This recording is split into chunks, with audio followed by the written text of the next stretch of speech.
உறவுகளே, அனைவருக்கும் வணக்கம். எங்கள் ஊரில் பெரிய சிவன் கோயில் இருக்குங்க. சொக்கர் மீனாட்சி திருக்கோவில். அங்கே நீங்கள் வந்து நினச்ச காரியங்கள் நடக்கும். நம்ம வேண்டிக்கிட்ட காரியங்கள் அத்தனையும் நிறைவேற்றி கொடுப்பாங்க. சொக்கர் மீனாட்சி திருக்கோயில். நீங்களும் வேண்டிக்கோங்க. உங்கள் மனதில் இருக்கிறதெல்லாம் வேண்டிக்கோங்க. எல்லாம் நல்லபடியாக நடக்கும் உறவுகளே. இதனால் ஆன்மீக தாக்கம் குறையும். கடன் எடுக்கக்கூடாது. ஏனெனில் செவ்வாய் ஒரு கடுமையான கிரகமாக இருப்பதால் கடன் சுமையாகி நீண்ட நாட்கள் போகும் என்று நம்பப்படுகிறது. பெரியவர்கள் மூத்தவர்களிடம் வாக்குவாதம், சண்டை மற்றும் கோபம் போன்ற தீய உணர்வுகளை கட்டுப்படுத்த வேண்டும். வீண் சொர்க்கம், தவறான நட்பு மற்றும் வீணான காரியங்களில் ஈடுபடுதல் இந்த நாளில் தவிர்க்க வேண்டியது. உடன் பிறந்தவளுக்கு சீர் கொடுக்காவிட்டால் என்ன ஆகும் தெரியுமா? ஒரு ஆண் தன் வாழ்நாளில் எல்லா வளங்களும் நலங்களும் பெற்று வாழ வேண்டுமானால் உடன் பிறந்தவளுக்கு செய்ய வேண்டிய கடமைகளை சரிவர செய்ய வேண்டும். ஒரு பெண் சிறுவயதிலிருந்து செல்லமாக பிறந்த இடத்தில் வளர்ந்து திருமணமானதும் தன் உறவுகளை பிரிந்து வேறொரு குடும்பத்திற்கு செல்வாள். அப்படி உள்ள பெண்ணின் மனம் குளிர அவளுடன் பிறந்தவர்கள் சீர் செய்கிறார்களோ அந்த ஆண் செல்வ நிலையில் உயர்ந்திருப்பார்கள்.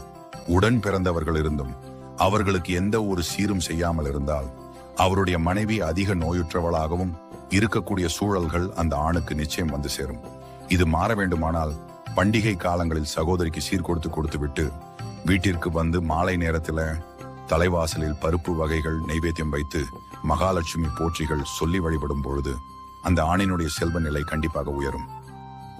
எல்லாவற்றுக்கும் ஆசைப்படும் தகுதி உனக்கு உண்டு. ஆனால் நீ ஆசைப்பட்ட அனைத்திற்கும் உன்னை வந்தடையும் தகுதி இல்லை. தகுதி உள்ளது மட்டுமே உன்னோடு நிலைத்து நிற்கும். உன்னை செதுக்க ஒளி தேவையில்லை.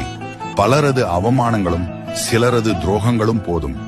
நான் யாரிடமும் அதிகமாக பழகுவதில்லை. காரணம் பயத்தினால் இல்லை, பட்டது போதும் என்பதால் தான்.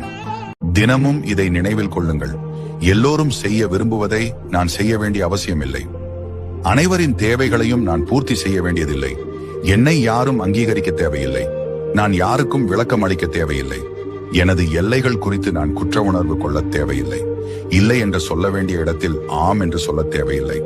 போதுமானதாக இருக்க நான் என்னை மிகைப்படுத்த வேண்டியதில்லை. வேறொருவர் உணரும் விதத்தை நான் உணர வேண்டிய அவசியமில்லை. நான் என் உணர்ச்சிகளை குறைக்க வேண்டியதில்லை. நான் என்னை விட வித்தியாசமானவன் என்று நடிக்க வேண்டிய அவசியமில்லை. எனக்கு முன் மற்றவர்களை வைக்க வேண்டியதில்லை. சிவபெருமான் தன்னுடைய நடமாட்டத்தை நமக்கு உணர்த்துவதற்காக சில அறிகுறிகளை நமக்கு தென்படுத்துவார். அப்படி ஒருவேளை நம் வீட்டுல அந்த ஈசனுடைய நடமாட்டம் இருந்துச்சு அப்படின்னா சிவபெருமானாகவே நமக்கு உணர்த்தக்கூடிய மிக முக்கியமான 5 அறிகுறிகளை பற்றிதான் இன்னைக்கு நாம இந்த பதிவின் மூலமா தெரிஞ்சுக்க போறோம். அதனாலேயே இந்த பதிவு ரொம்ப பயனுள்ளதாகவும் மிகவுமே சுவாரஸ்யமானதாகவும் இருக்கும்.